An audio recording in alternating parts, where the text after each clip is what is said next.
¿Qué tal? ¿Cómo está? Me da mucho gusto saludarle y darle la bienvenida a Soluciones. Hoy es martes legal, hoy hablamos del juicio de amparo. ¿Qué es un amparo? ¿Cuándo se puede tramitar? ¿Ante quién? ¿Por qué lo podemos? Y bueno, ¿cómo ganar un amparo? Hoy aquí en Soluciones. Comenzamos.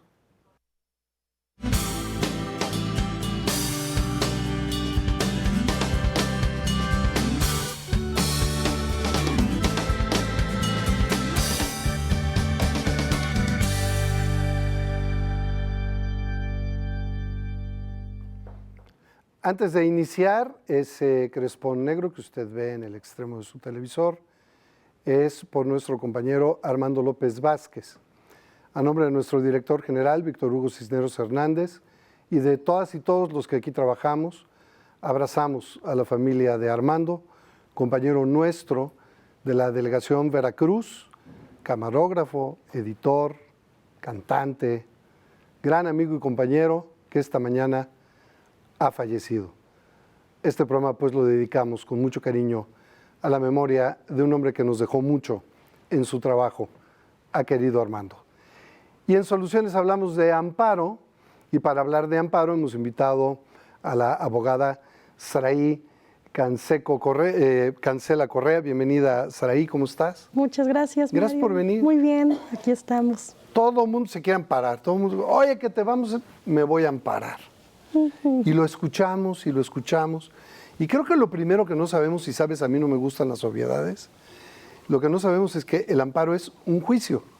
Así es. Como, déjame ponerlo en estas palabras, no te vayas a sentir mal porque lo diga así, pero como cualquier otro juicio, pues, ¿no? Sí, así es. Pero bueno, primero que nada, ¿qué es un amparo? ¿Qué es un juicio de amparo? Bueno, el juicio de amparo es un medio de control de la constitucionalidad, actualmente también de la convencionalidad y la legalidad de los actos de las autoridades que tienen a su alcance las personas, tanto físicas como morales, para interponer en caso de un abuso a sus derechos humanos y las garantías individuales que se consagran tanto en nuestra Constitución como en los tratados internacionales y convenciones de que México forma parte. A ver, no todos sabemos cuáles son nuestras garantías constitucionales. Y te lo pregunto porque casi siempre cuando decimos amparo, hay una especie de etiqueta mental que nos remite a problemas estrictamente penales, ¿no? Así es. Y el amparo es mucho más. Es tanto como nuestras propias garantías. ¿Cuáles son estas? Ahí te voy a hacer una precisión en esa pregunta, porque es muy importante que, bueno, nuestro auditorio conozca las reformas que se dieron en esta materia a partir del día 6 y 11 de junio del 2011, en donde se hace un cambio total de estos paradigmas de la protección de las llamadas garantías constitucionales. Estas garantías contenidas anteriormente en los primeros artículos de la Constitución eran las que antes de la reforma del 2011 se protegían por parte del amparo. Actualmente, después de la reforma que te comento, se hace una protección amplia al punto de que el amparo no va a proteger únicamente las garantías individuales, sino también los derechos humanos que están reconocidos tanto en la Constitución como en los tratados internacionales y los convenios de los que México forma parte. O sea, puedo amparar por cualquier cosa, pues, prácticamente. Podría decirse, pero no se hablaría de cualquier cosa. ¿Por qué? Porque tenemos que tomar en consideración un principio muy importante que establece el amparo, que es el principio de definitividad. ¿Eso qué quiere decir? El principio de definitividad, dicho en palabras así para que entendamos fácil todos de comprender, es que tienes que agotar tus medios, tus recursos ordinarios, llevar a cabo todo el proceso y los medios ordinarios a los que tienes alcance como gobernado para combatir algo, para que pueda proceder tu amparo. Si tú llegas ante la autoridad de amparo y tú metes tu amparo porque dices, es que me están violando mis derechos humanos, lo primero que va a hacer la autoridad es hacer un estudio de tu escrito y va a decirte, a ver, ok, están vulnerando tus derechos humanos, pero el amparo es un medio, es el último paso, el último escalón para recurrir ante una violación de derechos humanos, porque bueno, toda la evolución que ha tenido el derecho tiene el objetivo de que esta restitución de la vulneración que se da a tus derechos humanos se pueda dar a primer nivel para que no tengan la necesidad de recurrir al juicio de amparo, porque sabemos que tenemos una saturación de justicia debido a que no se da abasto ya los medios que tenemos para resolver la gran problemática que se da día a día. Por tanto, por ejemplo, yo puedo decir, ¿sabes qué? En el caso de materia familiar, que es muy común, por ejemplo, a mí me dictaminan otorgar, no sé, me dicen, ¿sabes qué? Tienes que dar 400 pesos diarios de pensión alimenticia porque yo, juez, te ordeno que provisionalmente tú otorgues esos 400 pesos diarios. Yo no has sido escuchado ni oído en juicio. Entonces, yo no sé cómo le haces, pero tú me tienes que depositar esos 400 diarios. Entonces, yo como ciudadano afectado puedo decir, ¿sabes qué? No, yo me voy a amparar. Es lo primero que piensas. Dices, no, es que esto me está violando mi derecho humano al acceso a la dignidad humana, al mínimo vital. Sí, sin ese dinero yo no como. Te lo doy a ti, pero yo no como, no pago la renta, no tengo para transportarme, etc. Así es. Entonces, bueno, para eso la ley establece un mecanismo ordinario, que es el recurso de reclamación. En ese recurso de reclamación que yo voy a interponer al mismo tiempo que voy a contestar la demanda, yo le voy a explicar al juez, ¿sabe qué, juez? No puedo otorgar esa pensión alimenticia, pues porque mire, aquí están mis comprobantes de ingresos, yo percibo únicamente 100 pesos diarios y de esos 100 pesos diarios tengo que cubrir mis necesidades alimentarias.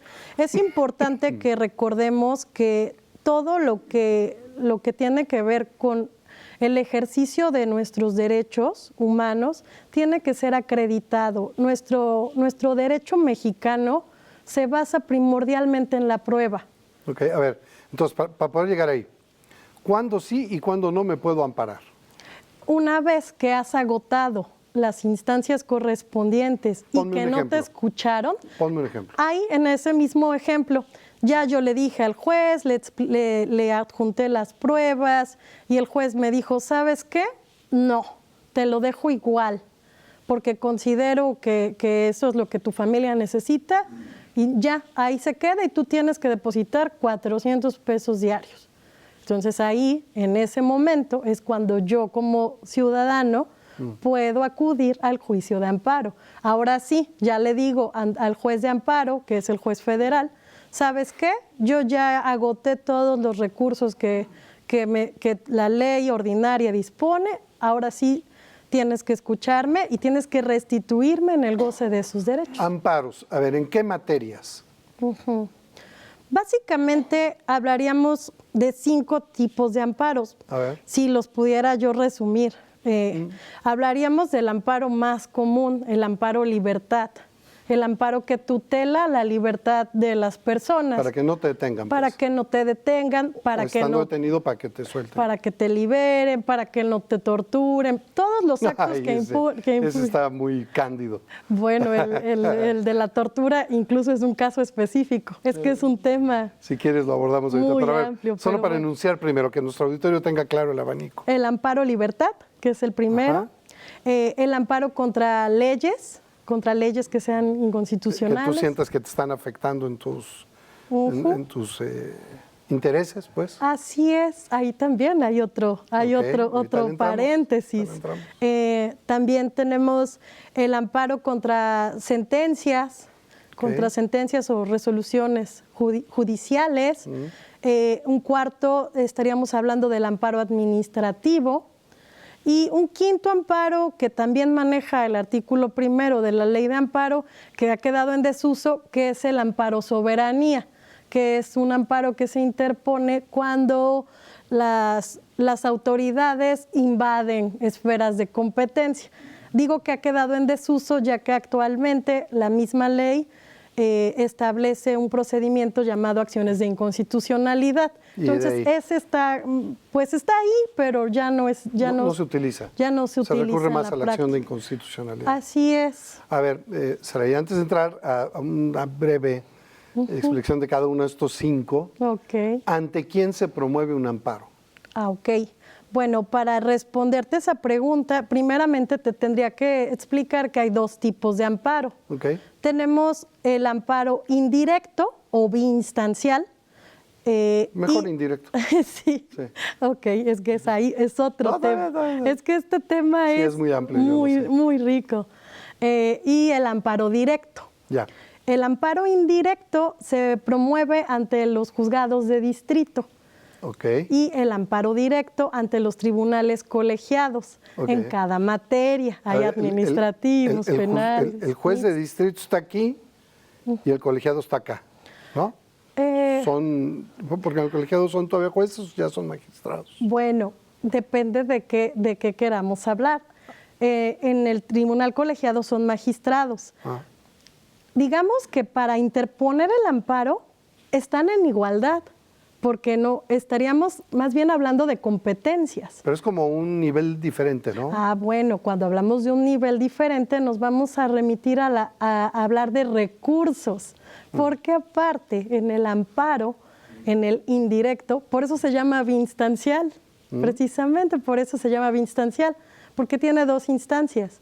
Si el juez de distrito de plano tampoco te resarce en tu derecho humano violado, entonces tú tienes un recurso, puedes acudir a los magistrados ante el tribunal colegiado con el recurso de revisión. Ahí es cuando están en un nivel de jerarquía, en ese momento. Entiendo, ahora sí. ¿Por qué indirecto? Bueno, la denominación de indirecto viene precisamente de esto que te estoy platicando, de que existe en el recurso, en el juicio de amparo indirecto, una posibilidad de recurrir a una segunda instancia. Ya, o sea, ahí me protejo. Yo vengo aquí, lo presento y si me dice no, tengo chance de ir a otra instancia y volver a decir, oye, me dijo que no, a ver, revísalo tú. Exacto, precisamente perdón, su la nombre. chabacanés, pero... No, está bien, precisamente de ahí su nombre, recurso de revisión. Y es que de todo esto que estamos platicando tú y yo hoy, como ya sabes cómo somos los abogados, que nunca nos ponemos de acuerdo de nada. Hay muchos criterios y te aseguro que si me están viendo ahorita compañeros, ya van colegas, a diferir, deben de decir, no, se llama por esto. ¿Por qué? Porque y entonces el directo, hay doctrinas. Aunque parezca una obviedad, ¿el directo qué? El directo va específicamente o directo ante el tribunal colegiado. Ya voy ante el magistrado. Ya no voy abajo, ya me voy directo arriba y tú resuélveme. ¿Por qué? Porque en el directo tiene una característica. La diferencia principal o más obvia es que en el directo yo me voy a ir al amparo en directo en contra de sentencias definitivas, laudos o cuestiones que ya ponen fin al proceso. Es decir, en el amparo directo, yo ya me aventé todo el juicio completito, no nada más un recurso, como te hablaba yo de la reclamación, no. Yo ya tengo sentencia, ya recurrí mi sentencia, ya tuve apelación y todavía no me siento restituido en mi derecho entonces humano. De ahí me voy. Y ahí me voy ya directamente ante la autoridad federal, ante el tribunal colegiado. Ahora, si nos ayudas a explicar cada uno de los 5 que nos mencionabas. La procedencia. Sí, bueno, la procedencia brevemente sería en el amparo que tutela la libertad. Bueno, ahí tenemos el amparo en contra de órdenes de aprehensión, en contra de prisión preventiva que consideremos que no es legal, todos aquellos actos que importen una pérdida de la libertad personal entran en ese renglón. Ese era el de libertad. Así es. El siguiente amparo, que es el amparo contra leyes, este amparo es en contra de leyes o decretos, normas que consideres que vulneran tu esfera de derechos humanos. Ahí hay un paréntesis entre leyes heteroaplicativas y leyes autoaplicativas. No, bueno. Sí, ahí tendríamos que diferenciar. Hay leyes que por su simple entrada en vigor ya nos están causando un perjuicio. Es decir, las más comunes son las leyes fiscales. Okay. Las entran en vigor y ya son para todos, las tienes que acatar. Sin embargo, hay algunas leyes, ahí el más común en el reglamento de tránsito. Okay. Las leyes de tránsito, por ejemplo, hay una disposición expresa que dice que todas las personas tenemos que contar con un seguro de gastos para daños a terceros. Sin embargo, si yo acudo al amparo en este caso, tengo que demostrar que esa ley me está ya generando un perjuicio, es decir, que es autoaplicativa. ¿Y por qué te generaría un perjuicio? En caso de que el oficial de tránsito me pare y me diga, a ver, señorita, muéstrame su seguro de su póliza de gastos para terceros, y yo le diga, ¿sabe qué? No lo tengo, entonces me quitan mi carro, porque así lo dice la ley de tránsito, que tienen que detener el vehículo hasta que tú demuestres. Ahí yo podría acudir al amparo. ¿Por qué? Porque está causándome una afectación real y directa al detener ya la detención de mi vehículo. Eso no te exime de cumplir con la parte de la ley que tienes que cumplir. Bueno, aquí lo que estaríamos analizando es la vulneración a tus derechos humanos. Pobres de los que se enfrentan contigo, qué horror. Porque, bueno, no estamos analizando un cumplimiento. Finalmente tenemos que irnos a los puntos que te causan agravio. Y la autoridad lo que te tiene que determinar es si es constitucional, si está vulnerando tus derechos humanos en algún tratado, tu libre tránsito. Ya. Ahí ya no puede estudiar la autoridad, ese es otro principio del derecho, de estricto derecho, del juicio de amparo. No puede el juzgador de amparo ponerse a estudiar otras cositas, no, se tiene que centrar. Punto. Sí, o sea, tú no puedes ir al amparo por otras cosas, otras cuestiones, que no estés hablando de derechos humanos, garantías individuales y todo lo que esté contenido en cuestiones de derechos humanos y garantías, nada más. Ok, a ver, Sari, legalidad, entonces, perdón. ¿qué otro más? El tercer amparo, bueno, es el amparo que le llaman casación, esa es la palabra técnica. Este es el amparo en contra de las sentencias, el que platicábamos, en contra de sentencias, ya sea en materia civil, se denominan sentencias, en materia laboral son laudos, todos aquellos amparos que se interpongan ya después de que concluimos todo un proceso. Ese sería el tercero. El cuarto amparo es el amparo administrativo. Bueno, este amparo es en contra de actos o resoluciones de carácter administrativo, de todo lo que tenga que ver con administración pública, ya se ubica en estos supuestos. Aquí el que se me ocurre, el más famoso, no aquí, pero sí se daba mucho en la Ciudad de México, en contra de la detención por el alcoholímetro. Para llevarte al torito. Ajá. Pues si hay hasta machotes, ahí llegas y hay un cuate ahí que tú fírmale aquí, dame la lana y te saco ahorita en un rato. Pero al final tienes que regresar a cumplir la pena. Bueno, es que ahí ya no estarías estudiando el cumplimiento. Así es, esa ya es otra vía. Ahí tendrías que interponer un recurso administrativo. Depende de la estrategia del abogado o de Pero la me puedo persona amparar que porque me detuviste beodo y me llevaste al torito y quiero salir del torito. ¿Me puedo amparar y salir? Claro, porque lo que... A pesar de que puse en riesgo la vida de todos manejando hasta atrás. Bueno, depende de cómo lo justifique la autoridad. Porque acuérdate que yo presento mi amparo y yo puedo decir... Misa, yo puedo decir, ¿sabes qué? Pero hay un parte, ¿no? Yo estás vulnerando mi derecho a la libertad personal porque tú me detuviste, me tienes aquí legalmente, no hay una orden de aprehensión en mi contra y yo, pobrecito, necesito salir porque no puedo seguir aquí. Pero la autoridad responsable, que así se le denomina en el amparo, tiene que emitir un informe justificado. Y de ahí parte todo. Entonces, en ese informe justificado ya la autoridad va a decir, muy bien, pobrecito Angelito, ok, te tengo ahí detenido, pero te tengo ahí detenido, ¿por qué? Porque tú venías en un grado, llevabas tercer grado de ebriedad. Pues ya ibas hasta atrás, pues, ¿no? Así Ya. es. Aquí depende mucho y es muy importante que veamos los dos puntos de vista, tanto desde el punto de vista de la autoridad como del ciudadano. ¿Por qué? Porque es muy importante que la autoridad esté capacitada. Por eso es importante la capacitación. ¿Por qué?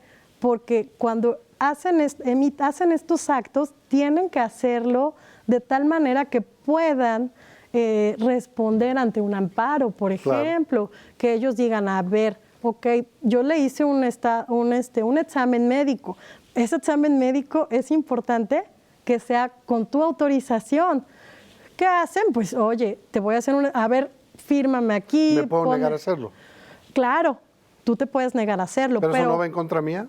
Pero la autoridad es importante que te pida la autorización, porque es diferente que si tú... no, ya me vulneras en mi persona. Así es diferente que yo interponga un amparo porque diga, ¿sabes qué? Es que ni siquiera me dijeron agua va, porque, bueno, el verdadero objetivo del amparo no es hacer chicanas legales. El objetivo del amparo es una figura hermosa. ¿Por qué? Porque el juicio de amparo te restituye de la violación de derechos humanos y la verdad es que desgraciadamente es una figura, un juicio que está devaluado. ¿Por qué? Porque la gente lo malutiliza, ¿no? Porque sí hay casos, ahí en el caso del alcoholímetro, en donde hay personas que se tomaron una copa de vino y bueno, la autoridad por corrupta, por lo que quieras, por presionarlos, los detienen, ¿no? Entonces, en esos casos es cuando tú puedes recurrir a tu juicio de amparo para, pues, decirle a la autoridad, ¿sabes qué?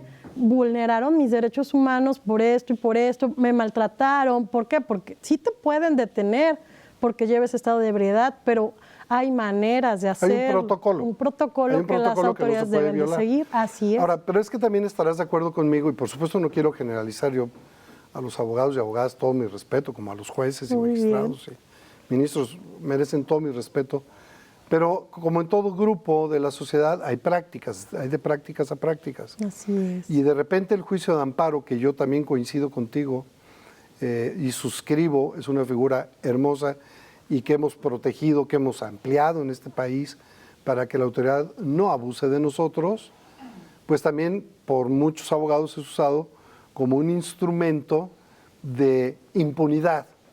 Van encontrando los recovecos legales, pues hay que reconocer que son muy buenos abogados, y entonces van prolongando juicios, van prolongando sentencias en el tiempo, como decimos coloquialmente, vamos pateando el bote.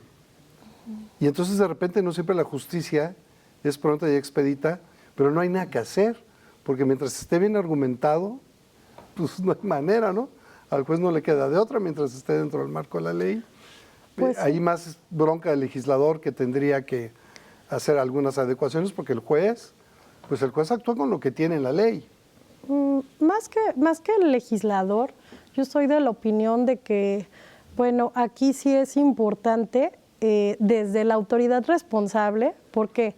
Porque el amparo se interpone para restaurar derechos humanos violentados por las autoridades. La autoridad responsable tiene desde un principio que elaborar expedientes perfectamente bien hechos. Así es, tiene que tener todas sus actuaciones de manera legal.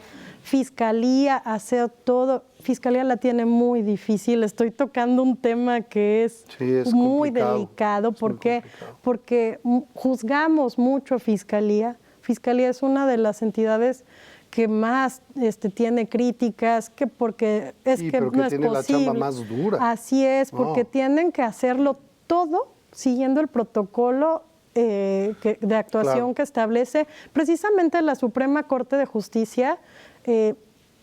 La verdad es que han tenido muchísimos avances porque ya existen protocolos de actuación en muchos casos donde había vulneración de derechos humanos. Hay un protocolo de actuación que es muy importante y que a mí me encanta porque de verdad fue un avance en materia de derecho familiar, que es el que más tengo en el despacho. Es el protocolo de actuación en caso de asuntos en donde intervienen niños o niñas. ¿Por qué? Porque sabemos y no podemos dejar de lado que los niños y las niñas son los que no tienen quien los proteja, realmente son indefensos. Entonces, existían muchas vulneraciones en derechos humanos para los niños. Los niños antes, en los juicios, se ponía su nombre completo. Entonces, el hecho de que estuviera... No había protección, porque el hecho de que apareciera su nombre completo en el juicio, salía publicado en internet, esas cuestiones. Estoy dando un ejemplo de muchas cosas que establece el protocolo. Tengo que interrumpirte porque tengo que ir a hacer una pausa y me la están apurando ya, pero regreso contigo. Sí, estamos hablando con Saraí Cancela Correa, estamos hablando del juicio de amparo y mucho más que hablar del mismo. En un momento regresamos, no se vayan.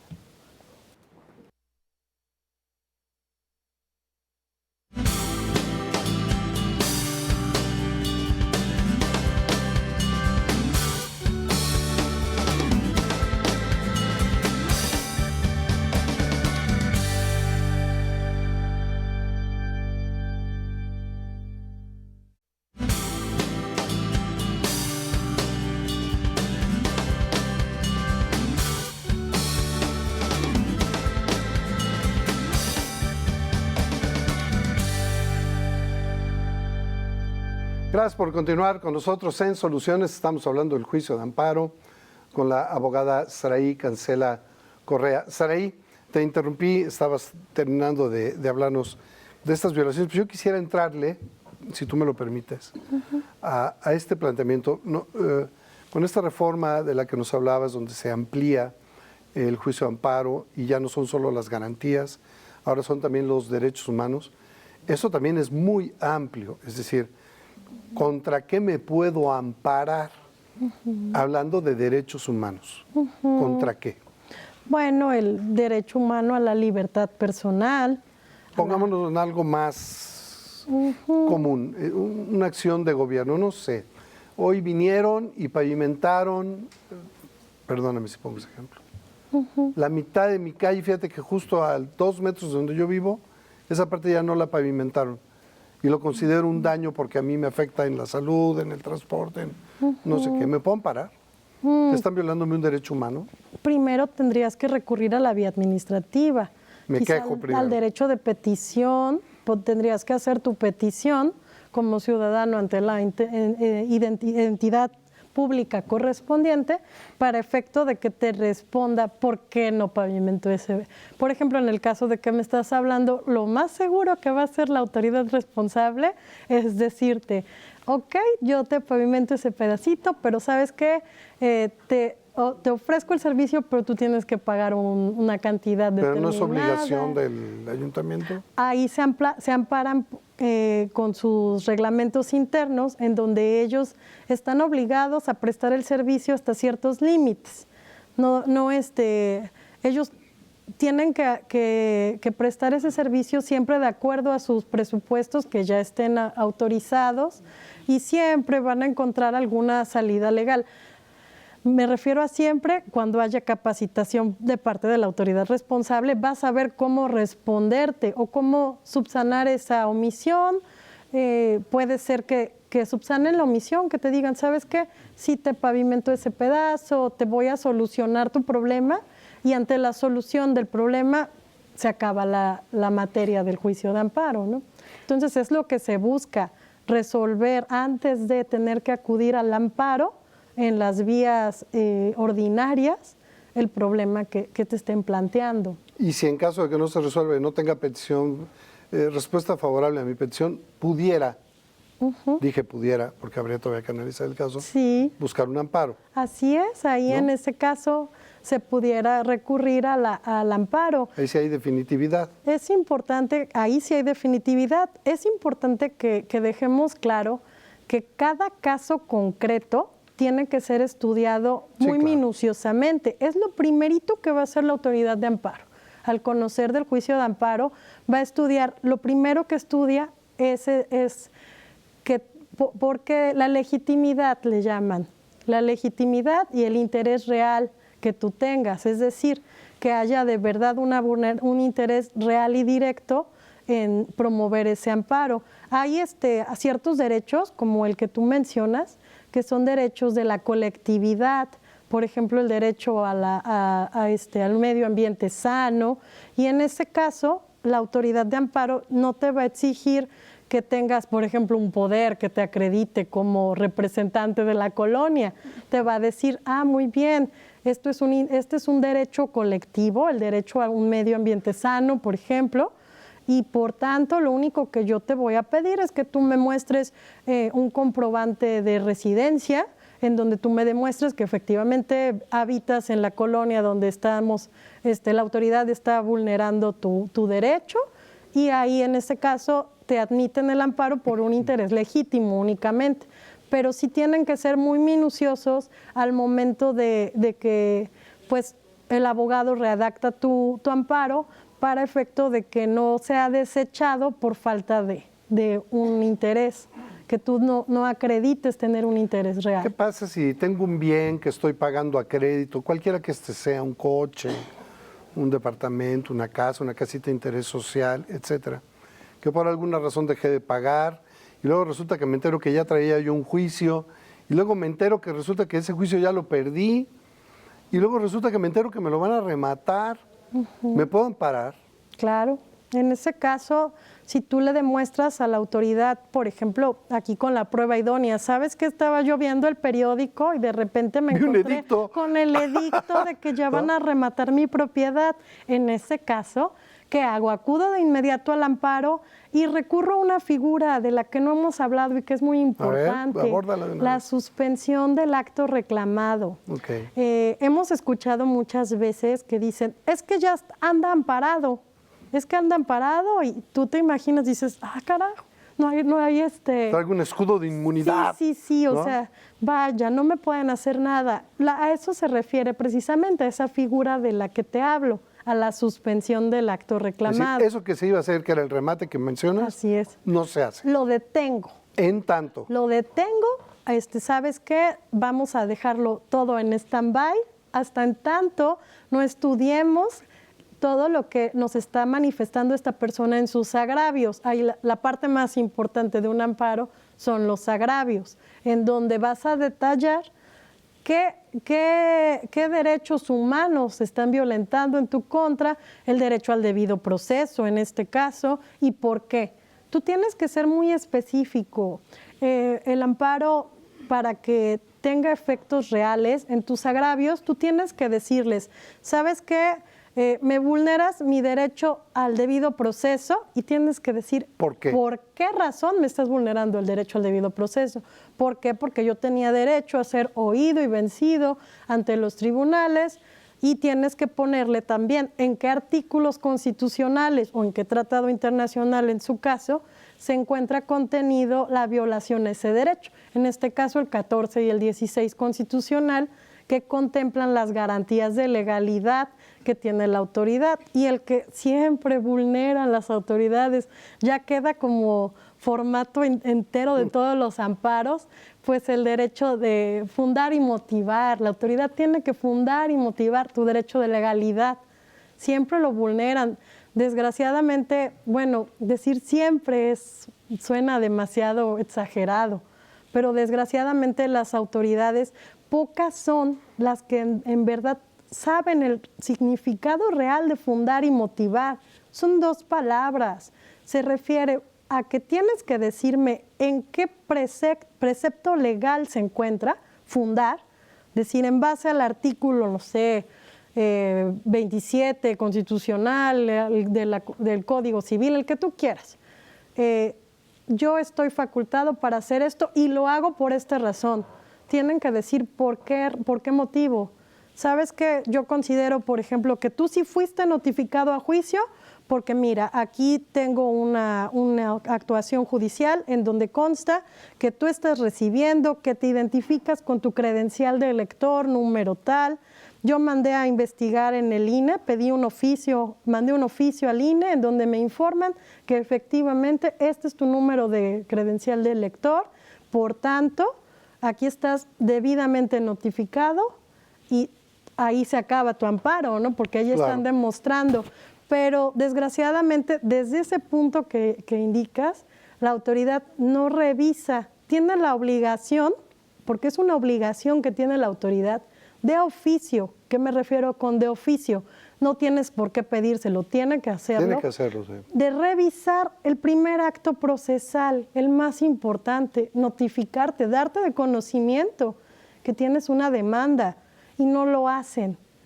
Pues ahí tienen que revisar. No, sí, así es. ¿Por qué? Porque pasa toda una secuela procesal. Por ejemplo, en el caso que me estás platicando, todo el gasto que implica el sacar a remate una propiedad es pagar peritos para que hagan la valoración, es pagar edictos. No, ¿y qué pasa si el perito resulta que nunca estuvo en tu casa? Así es. Porque luego hay algunos casos donde el perito se constituye, pero fuera de tu domicilio, lo ve por fuera y le calcula y hace un monto. Y luego tú dices, bueno, pero ¿cómo hubo en este juicio un avalúo si esta casa nunca entró por una orden judicial un perito evaluador? Así es. Hay medios para hacer las cosas bien. Sí. ¿Por qué? Porque sabemos que muchas veces la persona deudora no va a permitir que entre el perito. De acuerdo, pero entonces habría una actuación. Tú como no perito permitió lo dices, puedes pedir el auxilio de la fuerza pública, romper en fin, ahí te vas, ¿no? Puedes pedir incluso hay avalúos que hacen con el GPS, con la ayuda de... Es válido siempre y cuando lo fundes y lo motives. Si tú fundas sí, porque fui y no lo encontré, porque fui y no estaba, porque fui 5 veces, porque no me dejó entrar. Pero si nada de eso se constituye, pues ya tienes una violación a tus garantías. Así es, pareciera muy sencillo, ¿no? Pareciera muy sencillo, no lo es, pero no lo es. Tienes Ahora, que ser muy específico. Saraí, ¿cuáles son las etapas de un juicio de amparo?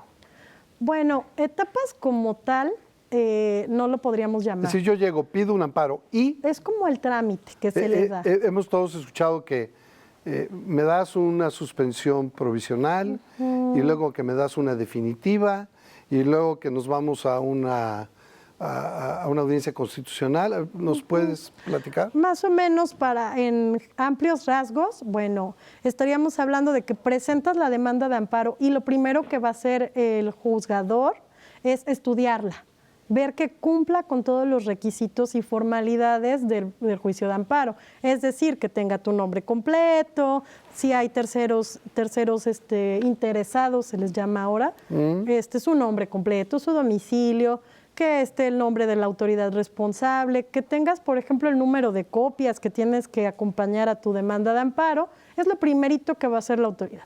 Como que darle un vistazo general, y a ese vistazo general, si por ejemplo encuentran que existe alguna cuestión que no queda satisfecha, te previenen por única ocasión para efectos de que subsanes ese error, esa omisión. Y no error, sería omisión de adjuntar algo. Aquí te faltó algo, ¿no? Así es. Y bueno, ya se le da el trámite. Dándosele el trámite, se le solicita un informe previo y un justificado a la autoridad. El previo es en 24 horas y el justificado, si no me equivoco, son 48 horas. Ahí sí, la verdad, debo de ser sincera. O sea, casi informar como que no hay soy autoridad. Informar que hay en el expediente, ¿no? Así es. El informe previo dice, la autoridad responsable te dice sí o no. Existe o no, y ya, una hojita o, bueno, las que quieras, depende del acto reclamado. Y el informe justificado, ahí sí, existe y por esto. Porque incluso en la práctica lo que hace la autoridad es adjuntarte copias certificadas de todo el expediente y todo lo que tenga. ¿Y la audiencia constitucional? Y te fijan fecha para una audiencia constitucional. ¿Qué es qué? Y en caso de que haya un incidente, para la audiencia incidental. La audiencia constitucional es una audiencia en donde se va a establecer, se celebra para efecto de que las dos partes puedan rendir sus alegatos correspondientes, se reciben las pruebas en caso de que se existan y se turna a dictar la sentencia de amparo correspondiente. Que se puede recurrir si fue indirecto. Así es. Como nos decías. Después de... Ya le vamos entendiendo. Más o menos, sí. Oye, fíjate que Juan de Córdoba te plantea esto, ¿Qué tipo de amparo puedo solicitar? Doy el 20 y el 20% de pensión alimenticia a mi esposa y a mi hijo, que ya tiene 24 años. Ya trabaja. Quiero saber cuánto le corresponde a mi esposa si le retiro la pensión a mi hijo. Ah, muy bien. Bueno, aquí este es un caso en donde no procede el amparo. Aquí tiene que recurrir a agotar el juicio ordinario. Primeramente, tiene que hacer un juicio de cancelación de pensión alimenticia, una cesación de pensión alimenticia en donde demanda a su hijo mayor de edad y le indica al juez que las causas por las que está pidiendo la cancelación de esta pensión es porque él ya no tiene la necesidad de los alimentos, dado que ya está trabajando, está emancipado por la mayoría de edad. Y bueno, una vez que tenga este juicio concluido y se cancele la pensión, hay que ver la circunstancia de la pensión a su esposa. La pensión a su esposa, en este caso, debió de haber sido decretada del 20%, considerando las circunstancias existentes en ese momento. La materia familiar tiene esa característica que es preciosa. La materia familiar no causa estado. La mueves de acuerdo a las circunstancias y a cómo van cambiando. Todo cambia, la vida va cambiando y lo que era hace 15, 16, 17 años no es hoy. Así es. Igual ya ni te la tengo que dar. Puede ser. Pues, es que, ¿no? bueno, en materia de pensión a la mujer, a la esposa, hemos tenido unas reformas preciosas. Sí se tiene que seguir dando. Como te digo, todo depende del caso en concreto. Pero actualmente en nuestro estado de Veracruz ya se puede manejar la pensión llamada compensatoria para una esposa, incluso para exesposa. Aquí lo que va a depender para responderle al auditorio, a Juan, es cuáles son las condiciones o las circunstancias. Es decir, el juez va a estudiar cuánto tiempo llevan casados, a qué se dedica su esposa, a qué se ha dedicado, su grado de estudios, su edad, su capacitación para el trabajo, si alguna vez ha trabajado o no, si tiene algún padecimiento. Ahí va a depender de eso para que el juez diga, ¿sabes qué? Es una persona, por ejemplo, no lo sé, pero a lo mejor hablamos de una persona joven, una persona que tiene una licenciatura, que ha trabajado. Entonces el juez incluso puede llegar a decir, ¿sabes qué? Pues no necesita alimentos. Sí. O de la otra cara de la moneda, una señora que se ha dedicado toda su vida al cuidado de los hijos, que ya pasa de los 50 años, que nunca ha tenido experiencia laboral. Ahí sí le tienes que Entonces, caer, ¿no? Definitivamente, ahí va a haber una pensión alimenticia. El porcentaje siempre es la pregunta como que de cajón de todo mundo. ¿Y cuánto me toca dar? No está establecido en la ley. Fíjate que es muy a mi consideración a criterio del juzgador, está ¿no? mal, porque queda completamente a libre arbitrio.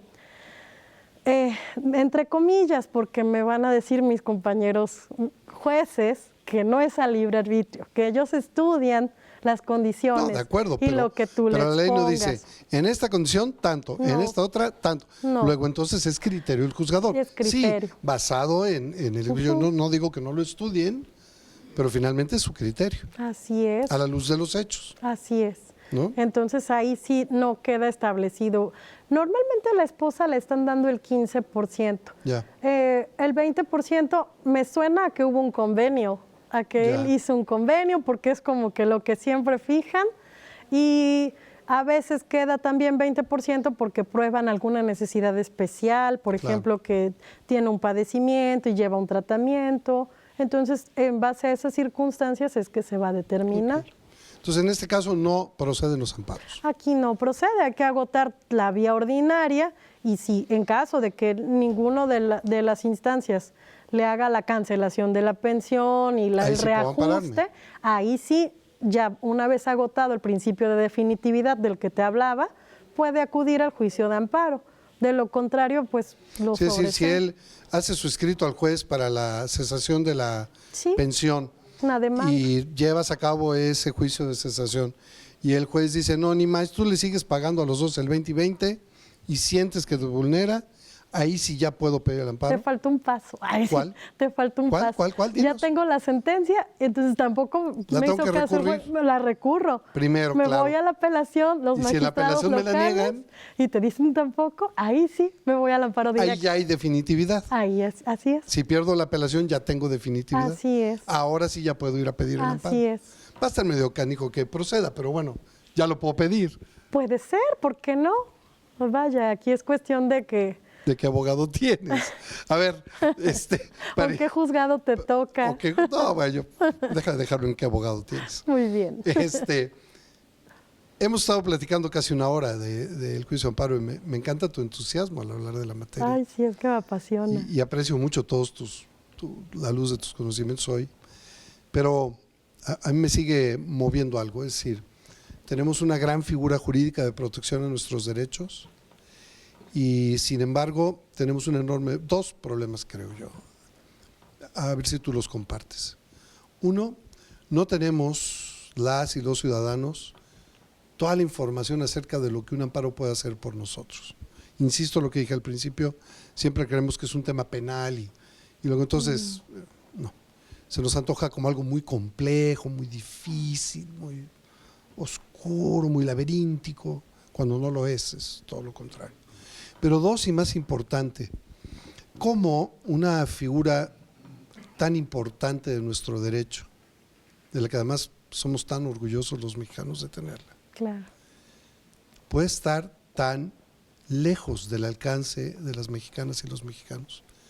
Y lo digo porque no solo a la desinformación de lo que puede ser con el juicio de amparo, sino porque no siempre tienes para pagar un abogado lo suficientemente capacitado para que te ayude a ampararte y que no sean violadas tus garantías.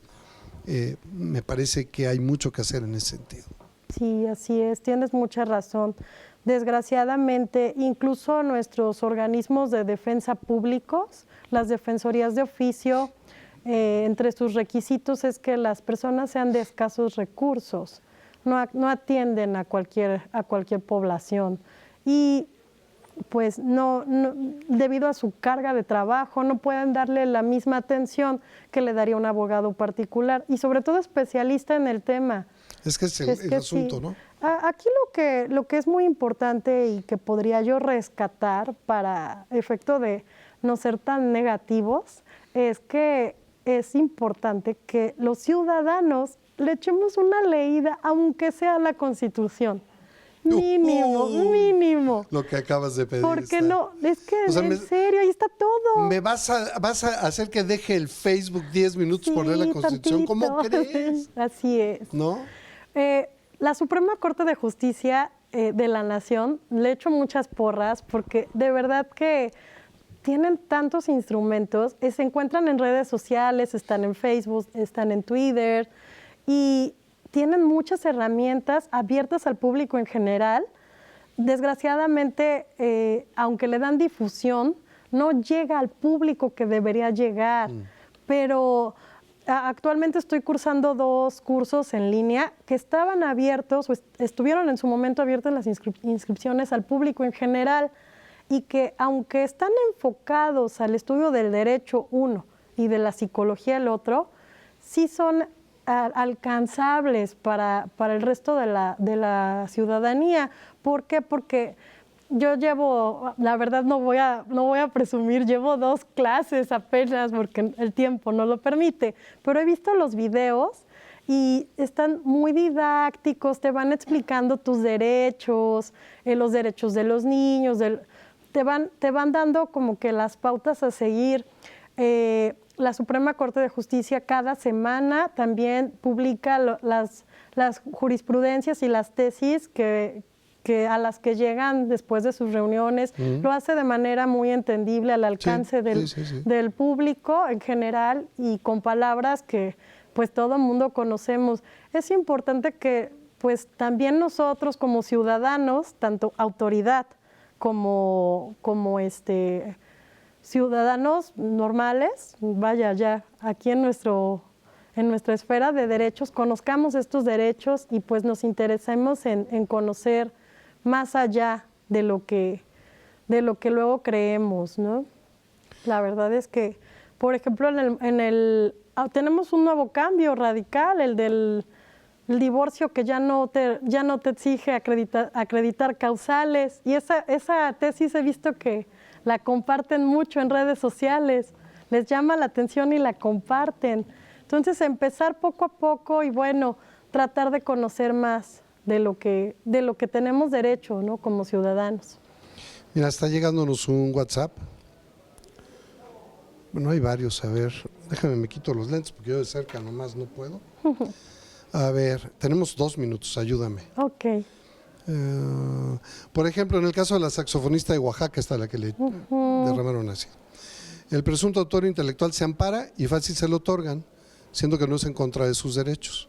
Cuando se libera orden de aprehensión, se supone que ya hay elementos suficientes para justificar esta. Tengo un pleito, ese es un tema. Tengo un pleito legal, te pregunta Elena Mavied, donde han sido atropellados mis derechos y no me notifican nada. Es un juicio mercantil y me quieren quitar mi casa. Me la embargaron y el dinero sí lo pagué desde 2011. En ambos casos, sí. Me ayudas en un apretadísimo minuto. Muy bien. ¿No? Bueno, aquí habría que estudiar el recurso ordinario, agotarlo por completo. En el caso de la saxofonista, desgraciadamente, nuestra ley penal nos reduce las posibilidades ante tantos derechos que tienen, desgraciadamente, pues los probables responsables. Ajá. Entonces, aquí, desgraciadamente, la autoridad está reducida. En el otro caso, bueno, aquí podría recurrir al amparo, pedir la suspensión, en tanto se analiza La suspensión del acto reclamado. la suspensión del acto reclamado, en tanto se analiza pues que haya sido notificada a juicio, Etcétera. para que pueda ella defender. Reina de 3 Valles, tengo 9 años con mi pareja, él me compra todo lo que le digo, le voy a meter descuento, para mí no tenemos hijo, pero no me queda dinero, cualquier cosa se la contesto en el WhatsApp. Muy bien. Porque ya se me acabó. Sí. Perdóneme, Reina. Ahorita se lo paso a Saraí. Saraí, muchas gracias. Sí. Gracias por estar aquí. Gracias Ahorita a ti, le respondemos Mario. a Reina. Gracias a usted por el favor de su atención. A mis compañeros, que son los que hacen la televisión, todos del staff matutino de TV Más. Hoy con Carlos Itza, de Jefe de Piso. Gracias, Carlos. Es una producción de Luis Álvarez. Que tenga buen día. Hasta el próximo.